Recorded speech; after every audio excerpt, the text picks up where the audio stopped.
Hello students, welcome back to your online video classes. Hopefully all of you are doing good and taking care of yourself. तो बच्चों कल का जो हमारा पढ़ाई था वो बीच में ही रुक गया था due to some problem in the lighting. Okay, तो आज बच्चों हम लोग इस टॉपिक को ख़त्म करने जा रहे हैं, है ना. हमारा लास्ट टॉपिक बचा है that is ways to minimize the impact of global warming. ठीक है, ways to minimize the impact of global warming.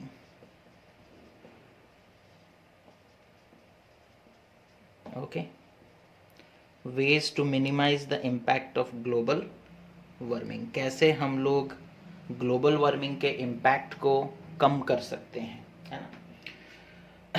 तो हम लोगों को हर एक तरीके से सोचना पड़ेगा बच्चों, है ना.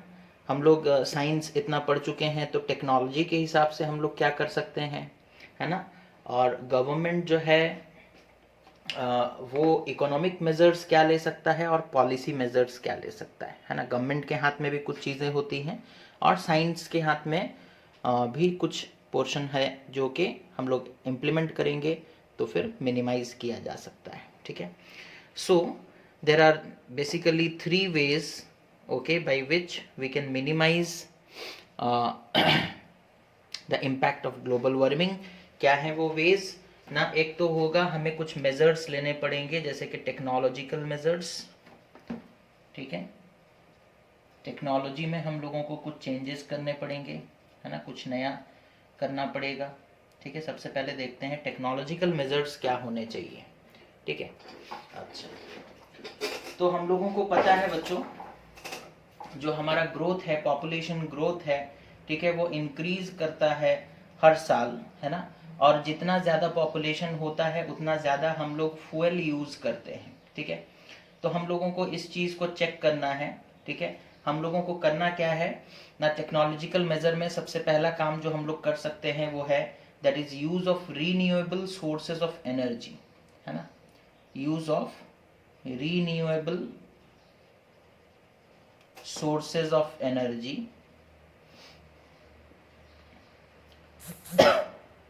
Okay, use of renewable sources of energy for generation of electricity, for generation of electricity in place of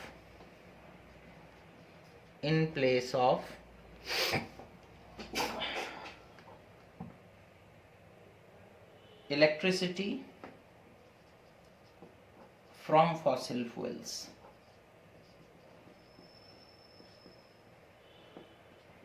ठीक है, तो हम लोग बच्चों जनरली इलेक्ट्रिसिटी प्रोड्यूस कैसे करते हैं, है ना. इलेक्ट्रिसिटी प्रोड्यूस हम लोग हाइड्रो इलेक्ट्रिक पावर प्लांट से करते हैं या फिर थर्मल पावर प्लांट से करते हैं. न्यूक्लियर पावर प्लांट अभी उतना ज़्यादा क्या बोल सकते हो उसे मतलब यूज़ में नहीं है. ठीक है, बहुत कम मात्रा में यूज़ होता है because of its means health hazards. Okay, but हाँ, थर्मल पावर प्लांट हम लोग बहुत ही ज़्यादा यूज़ करते हैं, है ना. थर्मल पावर प्लांट हम लोग यूज़ करते हैं टू प्रोड्यूस इलेक्ट्रिसिटी. ठीक है, इलेक्ट्रिसिटी प्रोड्यूस करने के लिए हम लोग थर्मल पावर प्लांट यूज करते हैं. अच्छा, थर्मल पावर प्लांट में हम लोग क्या करते हैं ना. थर्मल पावर प्लांट में हम लोग बर्न करते हैं जनरली कोल, है ना. बर्न करते हैं generally coal and coal is nothing but a form of carbon. ठीक है, कोल में ज्यादा मात्रा में जो एलिमेंट प्रेजेंट है वो बच्चों क्या है, कार्बन. जब हम लोग कार्बन को बर्न करेंगे तो प्रोड्यूस होगा carbon dioxide and this carbon dioxide is a green house gas. Okay, तो है ना, थर्मल पावर प्लांट से अगर इलेक्ट्रिसिटी प्रोड्यूस करते हो तो हमें कोल जलाना पड़ता है और कोल बच्चों कुछ और नहीं, उसमें ज्यादातर कार्बन प्रेजेंट होता है ना. और जब उसे हम जलाते हैं तो कार्बन डाइऑक्साइड बनता है और कार्बन डाइऑक्साइड एक ग्रीन हाउस गैस है जिसके वजह से ग्लोबल वार्मिंग होता है ना. ग्लोबल वार्मिंग होता है. तो हमें थर्मल पावर प्लांट को यूज कम करना चाहिए, है ना। हमें इलेक्ट्रिसिटी प्रोड्यूस करने का कोई दूसरा अल्टरनेटिव मेथड ढूंढना पड़ेगा, जैसे हम विंड एनर्जी से इलेक्ट्रिसिटी प्रोड्यूस करना चाहिए हमें, ठीक है। या फिर हम लोग जियोथर्मल एनर्जी यूज कर सकते हैं, सोलर एनर्जी यूज कर सकते हैं, ठीक है, टाइडल एनर्जी यूज कर सकते हैं, ओके, जियोथर्मल एनर्जी यूज कर सकते हैं। जियोथर्मल मतलब अर्थ के अंदर जो थर्मल एनर्जी है ना, इन सब को यूज करके अगर हम लोग इलेक्ट्रिसिटी प्रोड्यूस करेंगे तो वो ज्यादा बेटर है ना। पोल्यूशन बहुत कम होगा, कार्बन डाइऑक्साइड वगैरह गैसेस, ऐसे गैसेस नहीं बनेंगे, और अगर ऐसे गैसेस नहीं बनेंगे बच्चों तो ग्रीन हाउस गैस का जो मात्रा है वो मेंटेन होकर के रहेगा, वो इंक्रीज नहीं होगा, है ना। अकेला तुम समझ लो कि सिर्फ इलेक्ट्रिसिटी के प्रोडक्शन से लगभग कितना 21.3% ग्रीन हाउस गैसेस तो इलेक्ट्रिसिटी के प्रोडक्शन से आ जाते हैं, है ना। इलेक्ट्रिसिटी खुद एक non polluting form of energy है, लेकिन इलेक्ट्रिसिटी को प्रोड्यूस करने के लिए हमें पोल्यूशन करना पड़ता है। इलेक्ट्रिसिटी एक बार बन गया तो फिर उसमें कोई पोल्यूशन नहीं होता, लेकिन इलेक्ट्रिसिटी को प्रोड्यूस करने के लिए तो पोल्यूशन कर रहे हैं ना। इलेक्ट्रिसिटी को प्रोड्यूस करने के लिए तो हम लोग ग्रीन हाउस गैसेस रिलीज कर रहे हैं, ठीक है। तो ये चीज हम लोगों को टेक्नोलॉजी के हिसाब से हमें ऐसा टेक्नोलॉजी बनाना पड़ेगा कि विंड एनर्जी को हम लोग इजीली इलेक्ट्रिसिटी में कन्वर्ट कर सके, सोलर एनर्जी को हम लोग इजीली इलेक्ट्रिसिटी में कन्वर्ट कर सके, टाइडल एनर्जी को और उसी तरीके से जियोथर्मल एनर्जी को हम लोग इलेक्ट्रिसिटी में कन्वर्ट कर सके। हमें ऐसा टेक्नोलॉजी डेवलप करना पड़ेगा। हम लोग अभी भी करते हैं, है ना, हम लोग यूज करते हैं बच्चों सोलर एनर्जी, बट एफिशिएंसी उतना नहीं है ना, उतना ज़्यादा एफिशिएंट नहीं है। अच्छा, उसके बाद तो ये हो गया टेक्नोलॉजी मेजर में सबसे पहला चीज, that is use of renewable sources of energy for generation of electricity in place of electricity from fossil fuels, ठीक है। दूसरा टेक्नोलॉजिकल मेजर क्या होगा, दूसरा टेक्नोलॉजिकल मेजर हम लोग क्या ले सकते हैं, ठीक है, टेक्नोलॉजी के हिसाब से, that is change of transportation vehicles, change of transportation vehicles,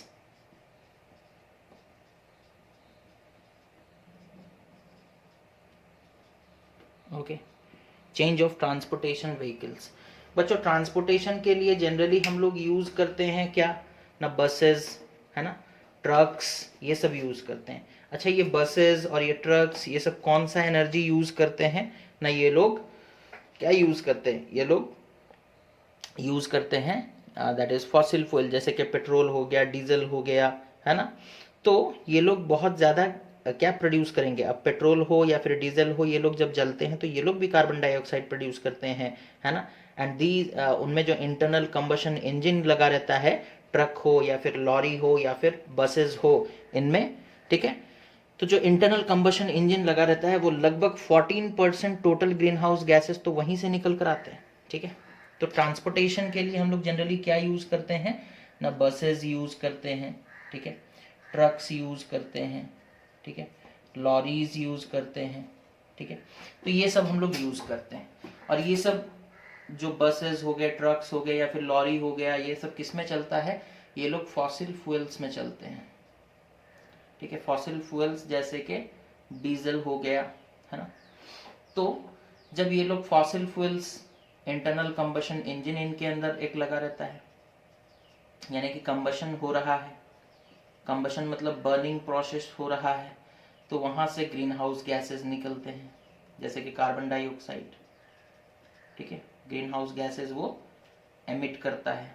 लगभग nearly 14% of the green house gases यहीं से आते हैं, ठीक है, nearly 14% of the green house gases यहीं से आते हैं, ठीक है।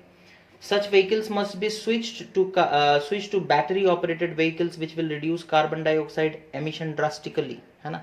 तो हम लोग जो बस, ट्रक और लॉरी को फॉसिल फ्यूल में जला रहे हैं, फॉसिल फ्यूल में ना जला करके अगर हम लोग इन्हें बैटरी ऑपरेटेड कर दें, बैटरी से चलने यानी कि केमिकल एनर्जी से चलने वाला, है ना, बैटरी से अगर ये चलेंगे तो कार्बन डाइऑक्साइड ये लोग बहुत ही कम मात्रा में प्रोड्यूस करेंगे बच्चों, और कार्बन डाइऑक्साइड अगर घटा then obviously greenhouse gas घट रहा है तो ग्लोबल वार्मिंग भी घटेगा। For charging the battery electricity generated from renewable sources must be use, है ना। अब बैटरी को चार्ज तो करना पड़ेगा, तो बैटरी को चार्ज करने के लिए हम लोग इलेक्ट्रिसिटी यूज करेंगे, है ना। और वो इलेक्ट्रिसिटी हमें कहाँ से प्रोड्यूस करना चाहिए, वो इलेक्ट्रिसिटी हमें विंड या फिर सोलर एनर्जी से प्रोड्यूस करना चाहिए या फिर टाइडल एनर्जी से प्रोड्यूस करना चाहिए। इन सब से, ऐसा नहीं कि इलेक्ट्रिसिटी प्रोड्यूस करने के लिए फिर से तुम थर्मल एनर्जी का यूज़ करो, कोल को जला दो, है ना। तो ये सारे टेक्नोलॉजिकल मेजर्स हम लोग ले सकते हैं in order to reduce the emission of greenhouse gases. अब आते हैं बच्चों हम लोग तीसरा टेक्नोलॉजिकल मेजर हम लोग क्या ले सकते हैं, ओके, उसके बारे में डिस्कशन करेंगे। That is use of biogas stoves for cooking, ठीक है। तीसरा टेक्नोलॉजिकल मेजर हम लोग क्या ले सकते हैं, that is use of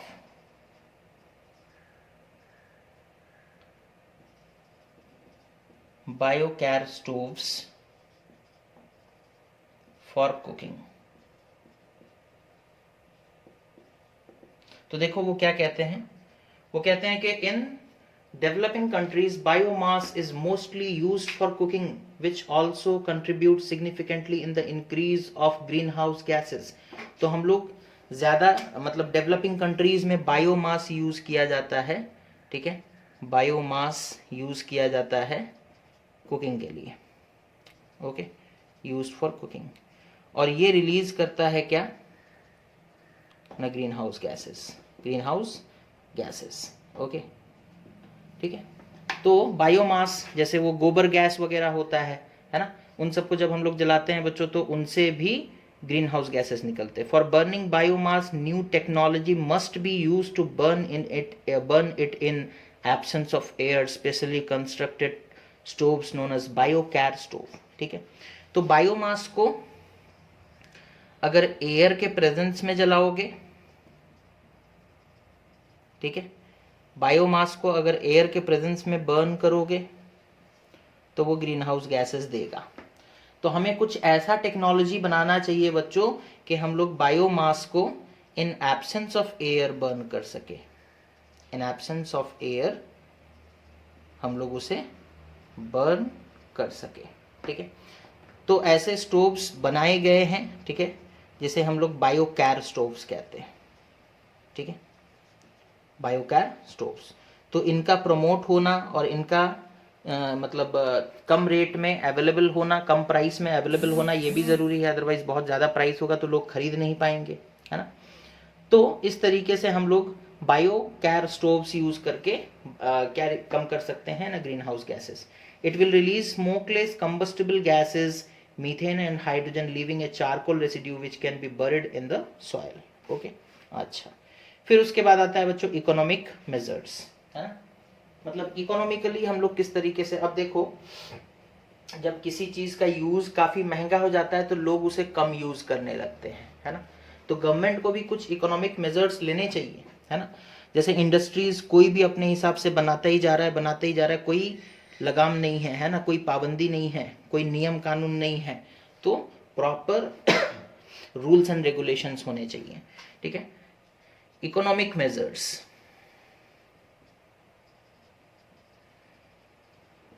economic measures में क्या हो सकता है बच्चों ना, पहला चीज that is reforestation and sustainable use of land, ठीक है।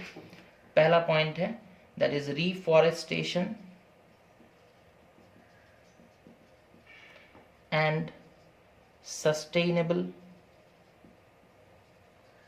यूज ऑफ लैंड, ठीक है।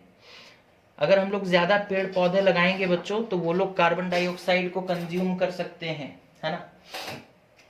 In developing countries the pressure of population and industrial growth has resulted in unsustainable agricultural practices which is responsible for 90% of deforestation, है ना।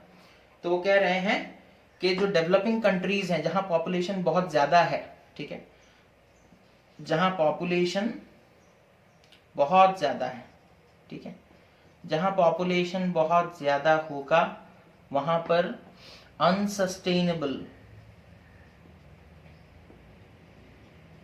Agricultural practices होने लगेंगे, ठीक है। अनसस्टेनेबल एग्रीकल्चरल प्रैक्टिसेस होने लगेंगे, यानी कि वो लोग फॉरेस्ट को कट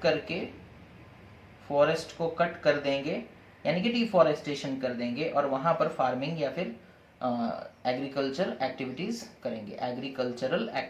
करेंगे। ठीक है, समझ में आ रहा है? तो जंगल अगर कटता जाएगा बच्चों तो कार्बन डाइऑक्साइड को लेगा कौन, है ना? Okay, these countries must be asked to reforest and maintain forest habitats. Their loss must be verified by satellite imaging before compensating them by international agencies, है ना? तो जो भी मतलब ऐसे कंट्रीज है जहाँ पॉपुलेशन बहुत ज़्यादा है, डेवलपिंग कंट्रीज हैं, उनके ऊपर हमें मतलब नियम के अनुसार उन्हें कहना चाहिए कि नहीं, आप फॉरेस्ट को कट नहीं कर सकते, बल्कि आप रिफॉरेस्टेशन कीजिए, है ना? क्या कीजिए? Reforestation.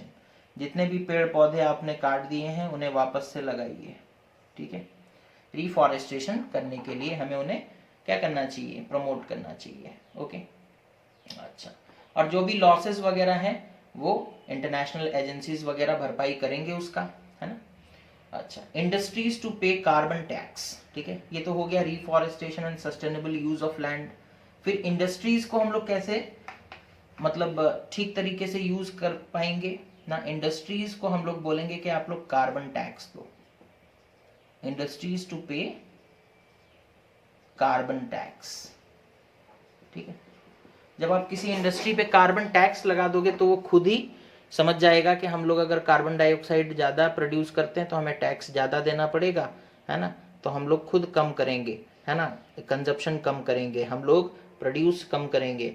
Since industries emit carbon dioxide to a good extent, so to check them they must be asked to pay carbon tax. This tax can be calculated on the basis of carbon emission from the industry. Okay, tax कैसे calculate करेंगे? Tax calculate करने का कुछ तरीका बताया गया है। Tax calculation कैसे होगा ना? पहला तरीका हो सकता है that is on the basis of carbon emission, on the basis of carbon emission, on the basis of carbon emission। ठीक है, कितना वो कार्बन एमिट कर रहे हैं, यानी कि कार्बन डाइऑक्साइड। ठीक है, या फिर नंबर ऑफ एम्प्लॉय आवर, दूसरा तरीका है नंबर ऑफ एम्प्लॉय आवर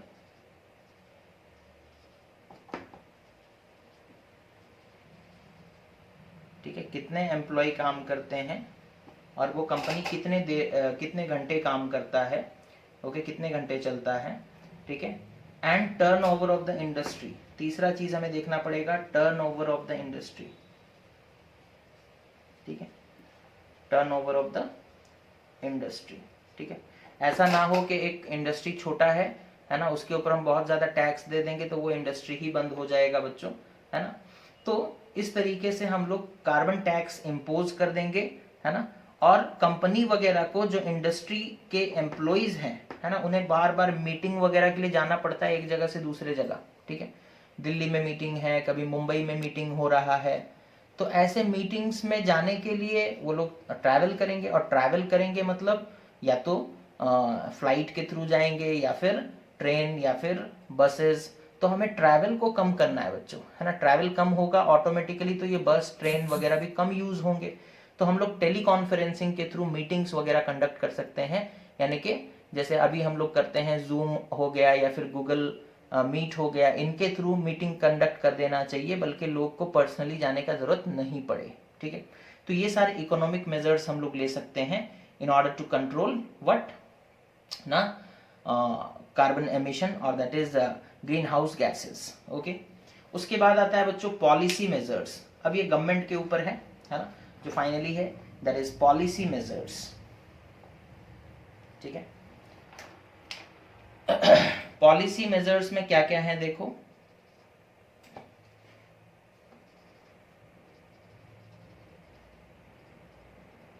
सबसे पहला पॉलिसी मेजर वो दिया है, to check global warming the government must take the following 2 policy measures. What are those policy measures? Educating children to live sustainable lifestyle and controlling population through family planning, welfare reforms and empowerment of women. Okay, तो वो कह रहा है पहला चीज हम लोग कर सकते हैं क्या, पॉलिसी हम लोग क्या बना सकते हैं ना, educating children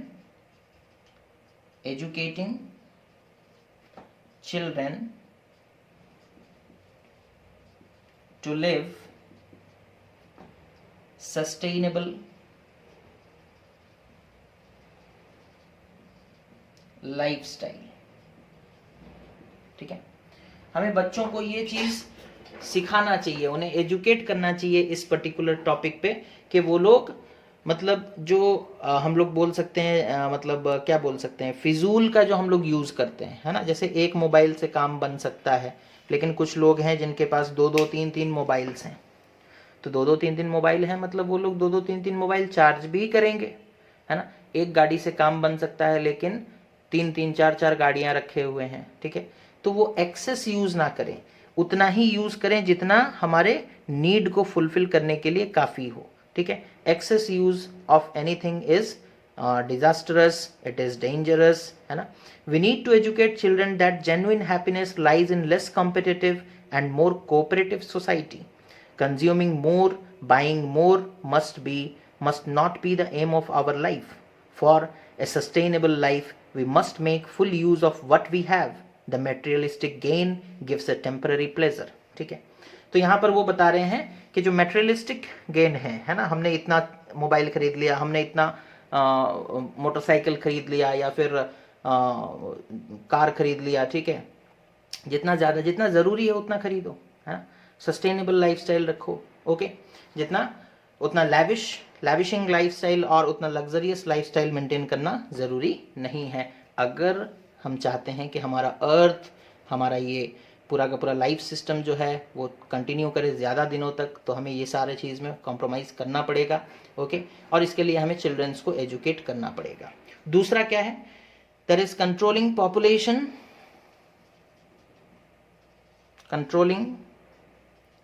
population through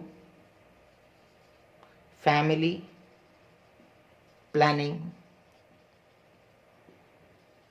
okay, welfare reforms,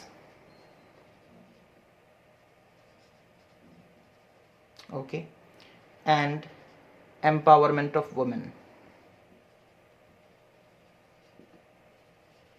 okay. तो ये फाइनल पॉइंट है बच्चों, that is the world population is expected to increase from 7.1 billion in the year 2012 to 9.15 billion in by the year 2050, है ना। तो 2012 में पॉपुलेशन कितना है बच्चों ना, 7.1 बिलियन, ठीक है, यानी कि 710 करोड़ लोग, है ना, 710 करोड़ पीपल्स, ओके। एंड 2050 तक एस्टिमेटेड है कि कितना हो जाएगा ना, 9.15 बिलियन, ओके, 915 करोड़ लोग हो जाएंगे अर्थ पे, ठीक है। The most of the growth taking place in the developing countries, these needs to be controlled. Population growth can be controlled through various measures such as free and easy access to family planning, okay। तो ये चीज definitely इतना ज्यादा population, जितना ज्यादा population उतना ज्यादा consumption, जितना ज्यादा कंजप्शन उतना ज्यादा पॉल्यूशन या फिर ग्रीन हाउस गैसेस का एमिट होना, ठीक है। तो हम लोगों को फैमिली प्लानिंग के थ्रू इस चीज को कंट्रोल करना चाहिए। Free and easy access to family planning should be there. Welfare provision to encourage smaller families, छोटे फैमिलीज बनाने के लिए हमें एनकरेज करना चाहिए। The empowerment of women, education and freedom to choose their future career, because the educated women are more conscious about family planning due to their career commitments, ठीक है। तो वुमेन एम्पावरमेंट भी ज़्यादा ज़रूरी है बच्चों, because working womens they don't prefer to have more childrens, okay. Recently in the 21st yearly 2015 United Nations Climate Change Conference, okay, held in Paris from November 30 to December 12, 2015. Each nation has expressed a deep concern on the present rate of increase of greenhouse gases, and it is committed to limit the global warming to below 2 degrees Celsius compared to pre-industrial level by the year 2100 for which goal of zero carbon emission is to be achieved between 2030 to 2050, है ना। तो सारे देशों ने मिलकर के commitment तो किया है, पता नहीं अब क्या होगा। कमिटमेंट तो बहुत हो रहे हैं बट सक्सेस नहीं हो पा रहा, गोल अचीव नहीं हो पा रहा, ठीक है। तो this was the chapter called, this was the topic of global warming, okay, जो यहाँ पर कंप्लीट होता है बच्चों, है ना। तो इस चीज़ को आप लोग सुनो और जितना पॉइंट इंपॉर्टेंट है उसे याद रखो, नोट करो, ठीक है। और इसी के साथ आपके फिजिक्स का पोर्शन होता है ख़त्म और कल से हम लोग स्टार्ट करेंगे revision. So thank you for watching, take care of your self and have a nice day.